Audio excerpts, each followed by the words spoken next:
നമസ്കാരം. 24-ന്റെ ജനകീയ വാർത്താ നേരത്തിലേക്ക് എല്ലാ പ്രേക്ഷകർക്കും സ്വാഗതം. പൊതുപ്രശ്നങ്ങളിൽ 24-ന്റെ വാർത്താ ഇടപെടൽ തുടരുമെന്ന ഉറപ്പോടെ നമുക്ക് ആരംഭിക്കാം. പൊതുജനം കഴുതയല്ല സാർ.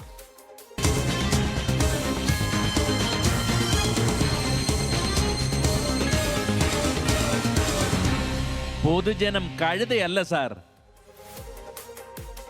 എന്തായാലും ഇന്നലെ രാത്രി വന്നൊരു വാർത്തയാണ്. അത് ഇന്നും വാർത്തകളിൽ പ്രധാന സ്ഥാനത്ത് തന്നെ ഇടം പിടിച്ചു. താമരശ്ശേരി ചുരം റോഡിൽ ഇന്നലെയും ഇന്നുമായി വലിയ മണ്ണിടിച്ചിലാണ് ഉണ്ടായത്.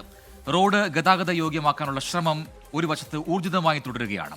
റോഡിലേക്ക് മണ്ണും പാറകളും ഇടിഞ്ഞു വീണതോടെ വലിയ ഗതാഗത സ്തംഭനമാണ് ഉണ്ടായത്. ഇതിനിടെ വയനാട് ബദൽ പാത നിർമ്മാണം ഈ മാസം 31-ന് ആരംഭിക്കുമെന്ന് മുഖ്യമന്ത്രി ഇന്ന് പ്രഖ്യാപിച്ചു. എന്നാൽ നിർദ്ദിഷ്ട ആനക്കാംപൊയിൽ കള്ളാടി തുരങ്കപാതയ്ക്കൊപ്പം നേരത്തെ ഉയർന്നു വന്ന പദ്ധതികളും നടപ്പാക്കണമെന്ന ആവശ്യമാണ് ഉയർന്നു കേൾക്കുന്നത്.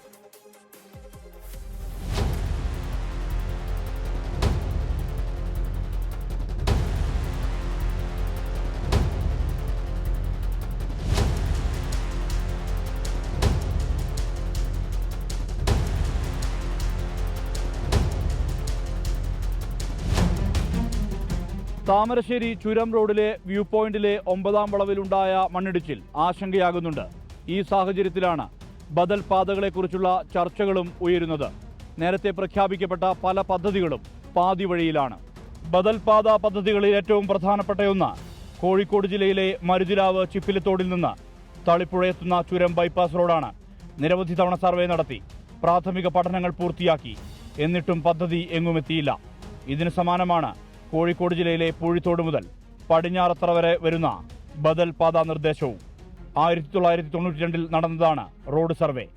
94-ൽ മുഖ്യമന്ത്രിയായിരുന്ന കെ കരുണാകരനാണ് പ്രവൃത്തി ഉദ്ഘാടനം ചെയ്തത്. പടിഞ്ഞാറത്തറയിൽ നിന്ന് പൂഴിത്തോട് വരെ 27 കിലോമീറ്ററാണ് ദൈർഘ്യം. 70% പ്രവൃത്തി നടത്തിയെങ്കിലും വനഭൂമി വിട്ടുകിട്ടാത്തതിനാൽ നിർമ്മാണം പൂർത്തിയാക്കാനായില്ല.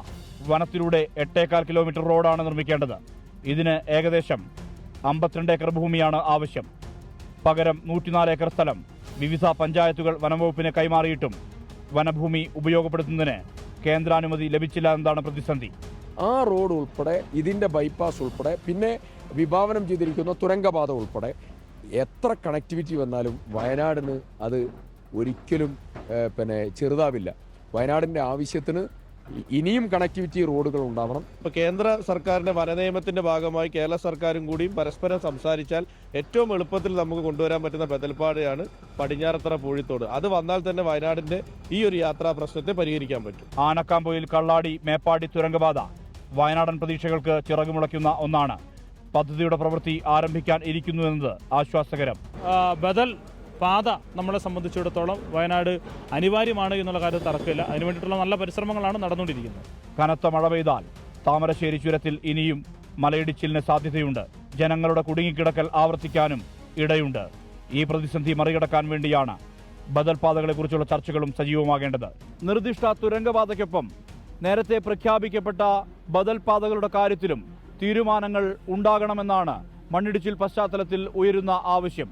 അല്ലാത്ത പക്ഷം ജനം വഴിയിൽ ഈ വിധം കുടുങ്ങിക്കിടക്കേണ്ട അനുഭവം ഉണ്ടാകും. മനു ദാമോദരനൊപ്പം ലക്കിടിയിൽ നിന്ന് സുർജിത് അയ്യപ്പത്ത്, 24 വയനാട്. പൊതുജനം കഴുതയല്ല സാർ. ഇന്നലെ 7:30-യോടെയാണ് ഈ മണ്ണിടിച്ചിലിന്റെ വാർത്ത ആദ്യം എത്തുന്നത്. ആ സമയത്ത് കണ്ട ദൃശ്യങ്ങൾ തന്നെ വ്യക്തമാണ്. ഒരു കുന്നു ഒന്നാടെ ഇടിഞ്ഞ് താഴേക്ക് വീണ് അത് റോഡിലേക്ക് പതിച്ചിരിക്കുന്ന ഒരു അവസ്ഥ. ഒരു സൈക്കിൾ പോലും അല്ലെങ്കിൽ കാൽനട യാത്ര പോലും സാധ്യമാകാത്ത രീതിയിൽ റോഡ് പൂർണ്ണമായും മൂടുന്ന രീതിയിലായിരുന്നു ഈ വലിയ പാറയും മണ്ണും ഒക്കെ അവിടെ അടിഞ്ഞു വീണത്. അതുകൊണ്ട് തന്നെ ഈ കനത്ത മഴ ഇനിയും ഉണ്ടായിക്കഴിഞ്ഞാൽ ആ ചുരം റോഡിലെ മണ്ണിടിയാനുള്ള സാധ്യത കൂടുതലാണ് എന്നൊരു അഭിപ്രായം പൊതുവിൽ ഉയർന്നു വരുന്നുണ്ട്. അതുകൊണ്ട് തന്നെ പരിഹാരം ഉടൻ വേണമെന്ന നാട്ടുകാർ ആവശ്യപ്പെടുന്നുണ്ട്. ചില പ്രതികരണങ്ങൾ കൂടി കാണാം. ഞങ്ങൾ ബത്തിരുന്ന് വരുമായിരുന്നു. അപ്പോൾ കളക്ടർ ഉച്ചക്ക് തുറക്കുന്ന കൊണ്ട് ഞങ്ങൾ അങ്ങനെ ഇറങ്ങിയായിരുന്നു. ഇവിടെ വിട്ടിരിക്കാവോ ഈ ബദൽ റോഡ് എന്ന് പറഞ്ഞാൽ എത്ര കിലോമീറ്റർ വണ്ടി ഓടിയിട്ടാണ് കോഴിക്കോട് എത്തേണ്ടത്?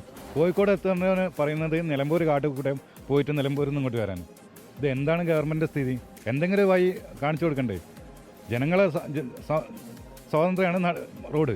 5:45 വന്ന് നിൽക്കുക. നേരമായിട്ടും കഴിഞ്ഞിട്ടില്ല. ഇപ്പോൾ ആദ്യം പറഞ്ഞ് ഉച്ചയ്ക്ക് റെഡിയാവും.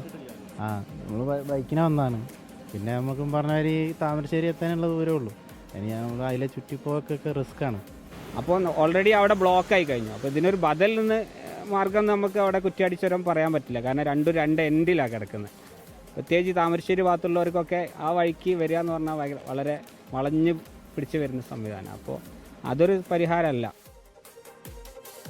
എന്തായാലും നിലവിൽ നാട്ടുകാരുടെ പ്രശ്നം, അവരുടെ വലിയ ദുരിതമാണ് അവർ പങ്കുവെക്കുന്നത്. ഈ രീതിയിൽ പേരാമ്പ്ര ചുരം വഴിയോ അല്ലെങ്കിൽ കുറ്റ്യാടി ചുരം വഴിയോ ഒക്കെ അങ്ങോട്ടേക്ക് പോവുക എന്നത് പറഞ്ഞാൽ നമ്മുടെ സമയം ഒരുപാട് അത് നഷ്ടപ്പെടുന്നതാണെന്ന് പറയുന്നു. അതല്ല യഥാർത്ഥത്തിൽ ബദലായി വേണ്ടത് എന്ന അഭിപ്രായം പൊതുവിൽ വരുന്നു. എന്തായാലും കള്ളാടി തുരങ്കം അത് വരുന്നതുകൂടി ഇതെല്ലാം മാറും എന്നൊരു അഭിപ്രായമാണ് പൊതുവിലുള്ളത്. അതിന്റെ പ്രവർത്തനമാണ് 31-ാം തീയതി ആരംഭിക്കുമെന്ന് മുഖ്യമന്ത്രി ഇന്ന് പ്രഖ്യാപിക്കുകയും ചെയ്തത്. ആ ആശ്വാസമാണ് ഇപ്പോൾ ഉള്ളത്.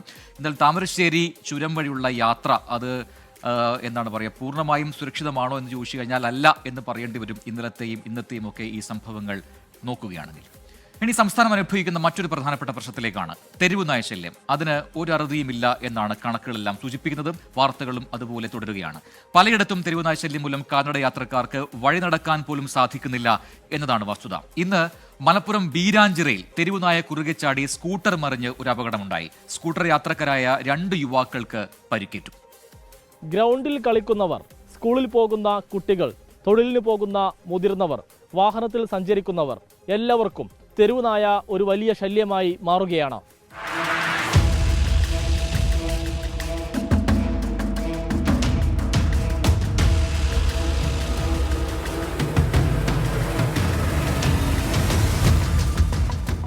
പുറത്തൂർ സ്വദേശികളായ അബ്ദുൾ സലാം, മുഫീസ് എന്നിവർ സഞ്ചരിച്ച സ്കൂട്ടറാണ് അപകടത്തിൽപ്പെട്ടത്. കുറ്റിപ്പുറം ഭാഗത്ത് നിന്ന് തിരൂർ ഭാഗത്തേക്ക് സഞ്ചരിക്കുകയായിരുന്നു. ബീരാഞ്ചിറയിലെത്തിയതോടെ അപ്രതീക്ഷിതമായി നായ കുറുകെ ചാടി. പിന്നാലെ സ്കൂട്ടർ മറിയുകയായിരുന്നു.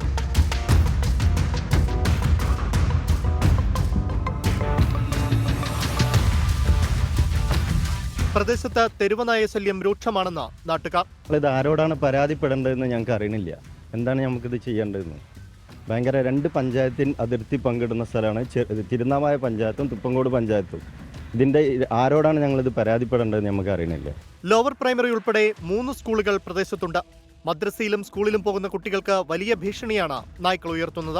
കുട്ടികൾക്കടക്കം ഭീഷണിയാണ്. നിരന്തരം ഈ നായ ശല്യങ്ങൾ കൊണ്ട് ആക്സിഡന്റുകൾ സംഭവിക്കുന്നുണ്ട്.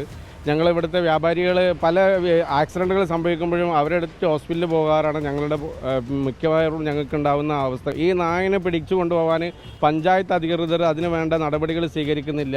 അനാവശ്യമായ രീതിയിലുള്ള അനാവശ്യമായിട്ടുള്ള കാര്യങ്ങളാണ് ചെയ്തുകൊണ്ടിരിക്കുന്നത്. വിഷയത്തിൽ അടിയന്തര പരിഹാരം വേണമെന്നും നാട്ടുകാർ ആവശ്യപ്പെടുന്നു.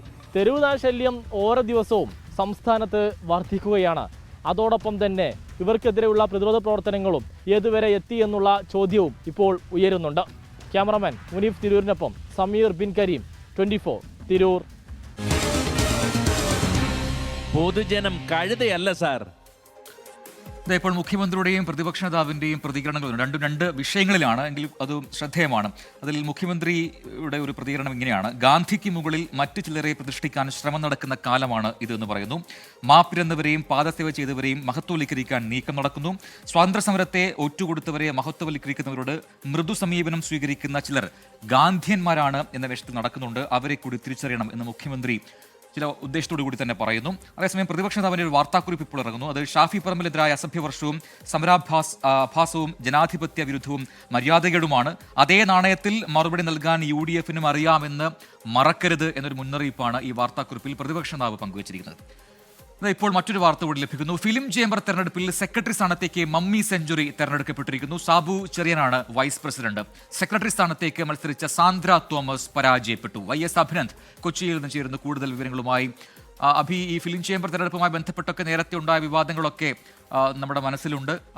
സാന്ദ്ര തോമസുമായി ഉണ്ടായ അഭിപ്രായ ഭിന്നതകളൊക്കെ ഉണ്ട്. ഇതിപ്പോൾ തെരഞ്ഞെടുപ്പിന്റെ ഫലം വരുന്നു. ഏത് രീതിയിലാണ് വിശദാംശങ്ങൾ? പ്രജിൻ, ഫിലിം ചേംബർ തെരഞ്ഞെടുപ്പിന് ശേഷമുള്ള ഇപ്പോൾ വോട്ടെണ്ണൽ പുരോഗമിക്കുകയാണ്. ഇപ്പോൾ വരുന്ന ഫലം അനുസരിച്ച് സെക്രട്ടറി സ്ഥാനത്തേക്ക് മത്സരിച്ച നിർമ്മാതാവ് സാന്ദ്ര തോമസ് പരാജയപ്പെട്ടിരിക്കുന്നു എന്നുള്ളതാണ് ഏറ്റവും പ്രധാനപ്പെട്ട കാര്യം. പ്രൊഡ്യൂസേഴ്സ് അസോസിയേഷനിലെ ഭാരവാഹി തെരഞ്ഞെടുപ്പിലും സാന്ദ്ര തോമസ് മത്സരിച്ചിരുന്നു. അവിടെയും പരാജയമായിരുന്നു ഫലമുണ്ടായത്.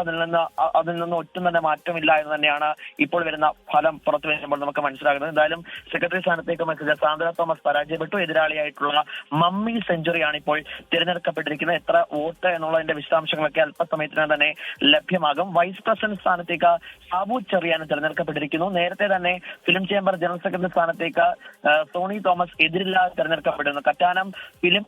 കറ്റാനം തിയേറ്റർ ഉടമയാണ് Soni Thomas film chamber general secretary സ്ഥാനത്തേക്ക് നേരത്തെ തന്നെ എതിരില്ലാതെ തെരഞ്ഞെടുക്കപ്പെട്ടിരുന്നു. പ്രസിഡന്റ്, സെക്രട്ടറി സ്ഥാനം, ഒപ്പം തന്നെ ജോയിന്റ് സെക്രട്ടറി, ട്രഷറർ സ്ഥാനത്തേക്കുള്ള മത്സരമായിരുന്നു നടന്നത്. ഇപ്പോൾ സാന്ദ്ര തോമസ് തോറ്റു എന്നുള്ള വിവരമാണ് ഇപ്പോൾ പുറത്തു വരുന്നത്. മറ്റ് വിശദാംശങ്ങൾ അല്പസമയത്തിനകം ലഭ്യമാവുകയും ചെയ്യും. ശരി, YS അഭിനന്ദാണ് കൊച്ചിയിൽ നിന്ന് വിശദാംശങ്ങൾ നൽകിയത്. ഊന്നുകൽ കൊലപാതക കേസിലെ പ്രതി രാജേഷ് പിടിയിലായിരിക്കുന്നു. രാജേഷിനെ പിടികൂടിയത് എറണാകുളത്ത് നിന്നാണ്. ബംഗളൂരുവിലേക്ക് രക്ഷപ്പെടാൻ ശ്രമിക്കുന്നതിനിടെയാണ് പ്രതി പിടിയിലായത് എന്ന് വ്യക്തമാവുന്നു. ലാൽകൃഷ്ണൻ തൊടുപുഴയിൽ നിന്ന് ചേരുന്ന കൂടുതൽ വിവരങ്ങളുമായി.